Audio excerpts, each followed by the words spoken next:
महावीर सब्जी का ठेला लगाता था। वो रोजाना बाजार के रास्ते में पड़ने वाले हनुमान जी के छोटे से मंदिर में माथा टेकते हुए अपने काम पर जाता था। यह उसका नियम था। महावीर का दोस्त मदन भी सब्जी का ठेला लगाता था। दोनों अक्सर साथ ही घर से सब्जी बेचने निकलते थे। अरे मदन, जरा तू 5 मिनट रुक, मैं हनुमान जी के मंदिर में माथा टेक लूं, फिर चलते हैं। ठीक है, जल्दी कर। वैसे भी चिलचिलाती धूप और गर्मी में मेरे से खड़ा नहीं हुआ जा रहा। हाँ, बस थोड़ी देर लगेगी। जय बजरंगबली, आपकी सदा ही जय हो। पंडित जी, आज बड़े दिनों बाद आपसे मिलना हुआ। हाँ बेटा, गर्मी बहुत बढ़ गई है और थोड़ी तबीयत भी ठीक नहीं थी, इसलिए मंदिर आना नहीं हुआ। पंडित जी, मंदिर में बहुत गर्मी पड़ रही है। हनुमान जी को कितनी गर्मी लगती होगी। सोच रहा हूँ एक पंखा हनुमान जी के लिए भी लगवा दूं। सच, ठंडी ठंडी हवा हनुमान जी पर पड़ेगी तो उन्हें कितना आनंद आएगा और उनके भक्त भी प्रसन्न रहेंगे। ये तो बहुत उत्तम विचार है कि तुम हनुमान जी के लिए पंखा लगाना चाहते हो। ठीक है पंडित जी, फिर मैं पंखे के लिए अलग पैसे जोड़ना शुरू कर देता हूँ और कुछ ही दिनों में एक पंखा लाकर हनुमान जी के मंदिर में लगवा दूंगा। महावीर, कितनी देर और है? बस आए मदन। अच्छा पंडित जी, चलता हूँ। ये बात जब उसने मदन को बताई तो मदन जोर जोर से हंसने लगा। अरे तू तो हनुमान जी की भक्ति में बिल्कुल पागल हो गया। हनुमान जी की इच्छा होगी तो जल्दी पैसे जोड़कर मैं पंखा खरीद भी लूंगा। जो होता है सब उनकी कृपा से होता है। अगले दिन से ही महावीर ने थोड़े थोड़े पैसे बचाने शुरू कर दिए। सुजाता, ये 200 रुपए उन्हीं रुपयों में मिला दे जो मैंने तुझे हनुमान जी के पंखे जोड़ने के लिए दिए थे। अब तो आप पंखा खरीद कर लगवा सकते हो। हाँ सुजाता, इसी खुशी के दिन का तो मैं इंतजार कर रहा था। बस कल बाजार जाते हुए पंखा खरीद कर रख लूंगा, फिर शाम को किसी बिजली वाले को पकड़कर मंदिर में लगवाता हुआ आ जाऊंगा। अगले दिन महावीर और मदन काम पर जाते हैं। रास्ते में महावीर एक पंखे की दुकान से पंखा खरीद लेता है। ये देख मदन, कितना बढ़िया पंखा मिल गया। बस अब शाम को बिजली वाले को लेकर पंखा लगवा दूंगा। ये तो बहुत बढ़िया पंखा खरीद लिया। सही है, अच्छा है, लगवा दे। काश ये नया पंखा मेरा हो जाए, फिर तो मजा ही आ जाएगा। इतना पुराना पंखा लगा हुआ है, हवा भी नहीं आती। अगर मैं इसका ये पंखा चोरी कर लूं तो इसे क्या पता चलेगा। बोल दूंगा कोई और उठाकर ले गया।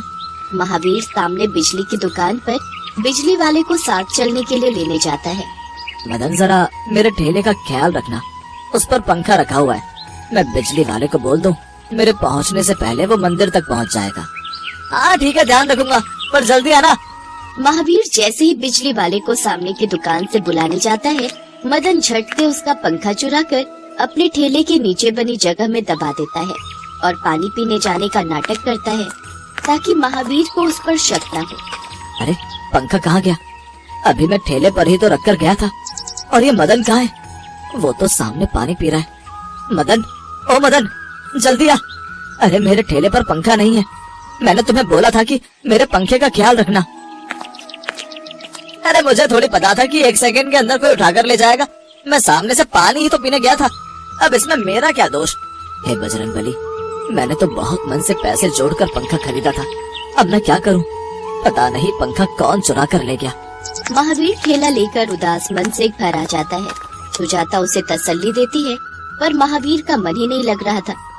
उसे पंखा चोरी होने का बहुत दुख था। उधर मदन पंखा लेकर घर पहुंचता है। अरे वाह, अब आएगा मजा। अभी कुछ दिन का सब्र करता हूँ, कहीं महावीर ना आ जाए और वो नया पंखा लगा देख लेगा तो उसे शक होगा। सरोज, ये पंखा वहाँ पलंग के नीचे रख दे।